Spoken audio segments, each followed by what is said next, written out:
Just so I can coordinate all my cameras right up at your face here, go do one of these, go. That's good. Maybe a little louder. There we go. All right. This feels official. Good. Well, it's not official meant to and be, fun. It's official fun. So, tell me, take me through how you ended up being a bodybuilder. A little bit about your path. You don't have to get into incredible detail, but just what started you on this path of physicality. Of physicality? Well, I was raised in a family of 6 kids, so you know you had to get to the table first. So I'd say speed was my main asset when I was a child. I played a lot of different sports, but my sprinting ability and jumping ability got me a track scholarship to college. And my freshman year in high school was the year before Title IX was introduced for women for equality in sport and having the right opportunities and equal opportunities at the scholastic levels too. So and they weren't there before? They weren't there, okay. So I joined the boys track team. We had moved from Iowa, I moved to Illinois. I was like, well, there's no track team for women, let me just join the boys. That's how I roll. Was that an outrageous thing back then? Oh yeah, girls didn't participate in boys sports, right. And especially if they were a contact sport, but of course track and field's a non-contact sport. But so I bet you excelled too. I excelled. I was really fast, and my father was my first coach, and so was my mother. My mother put me in dance when I was really young, acrobats and ballet, and I was a dance dropout because I didn't want to wear the tutus. And my mom would laugh so hard now. She knew that I'd get up on a stage with just a posing suit on. It's a lot less than a tutu, you know. Yeah, and here I am, yeah. And I said, I'll do dance and tap and ballet, but I don't want to wear that tutu. Don't make me do the recital. She's like, fine, fine, fine. So we went through the dance practices, and it gets to the rehearsals, and my mom's like, you can't drop out now. You're a part of this dance troupe, and they need you. So I got kind of pressured into that tutu. So there's a photo of you somewhere with a tutu. Oh, yeah. I think I burned it. There's always copies. My mother would roll over in her grave now laughing, just thinking, oh, my God, and you just didn't want to get in a tutu, and you're in that on stage? Right. What do you call yourself now? What's your sort of official title of what your shingle says? In work or play? In work. In my work. Which is hopefully not too far off from your play. I would say I'm an artist, I'm an alchemist, I'm a maverick in healing. In healing, I like that. Yeah. I blend a lot of my different life experiences and my different skills, and I stay in shape like this also not to participate, you know, at a high level in bodybuilding, but in life. It's my practice. I get big people. I'm very physical with my work.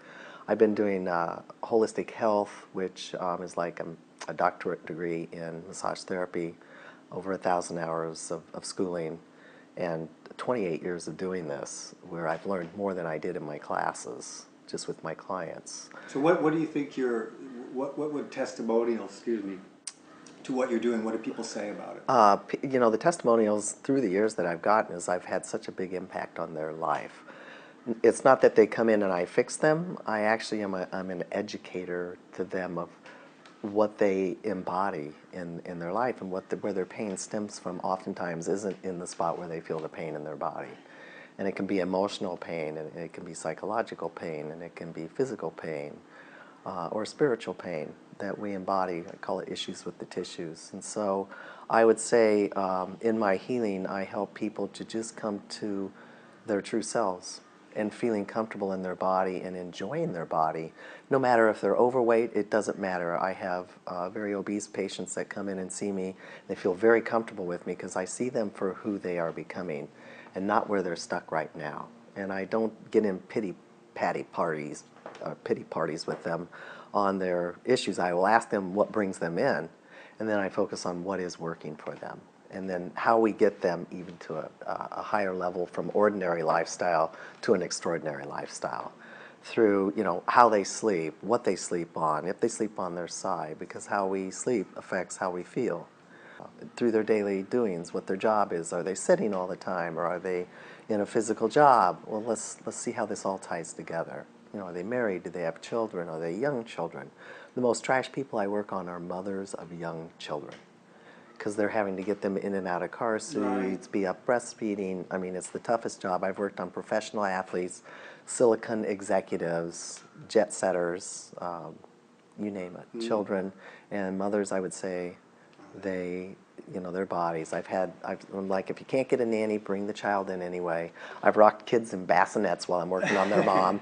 They've, you know, breastfed on my table. I don't mind. The mother's in there taking care of themselves. Cheerios, I've had them all over my office floor. I'll eat a few if I'm hungry. What is your idea of perfect happiness? Perfect happiness. I think happiness comes from within. It's not something that we obtain from the outside. And for me, perfect happiness is being really at home with yourself in all ways. With how you feel, with how you think, with how you live, the things you do, the things you are, what we experience. And it's, do we look at the pot as half empty or half full? And I've always been a half full, if not flowing over. So you're kind of saying perfect happiness is a state of mind. State of mind. Yeah, that's good. What is your most marked characteristic? Oh, God. Define marked. That if someone was describing you, yeah, I don't know. Or no, it could be a personality thing. Yeah, like, absolutely. Well, here's an example. I have discovered, you have a big laugh. Oh, Lyrica calls it a sailor's laugh. Because I just let it rip. You know, and I would have to say probably my sense of humor, my laugh. My mom used to call me Bubbles. Oh, nice. Because I'm energetic. You know, you rarely see me down. Because I think the best therapy is movement for me. That's why I'm so in my body, is I just love moving. I love traveling. I like to feel my skin, you know, Yes. where I am in my skin. What is your greatest extravagance? Oh, wow. Food. Mm-hmm. It would be food, especially after a bodybuilding contest when, you know, you've been so depleted and so disciplined and so focused. And, you know, it would be pizza. I don't know what it is about pizza. Wow. I just crave those Well, carbs probably and that 'cause you fat. can't have it. I couldn't have it because you're just tapering good. for months. So I would say that extravagance would be that. And also maybe time on my hands, because I need more of that for myself. Yes, yes. So, yeah. When and where were you most happiest? I'd have to say the Canary Islands. When I decided to retire from bodybuilding, that's been my life for the last 20 years. In sports, you know, and competing at that level. It was a portal for me, a door closing and another door opening.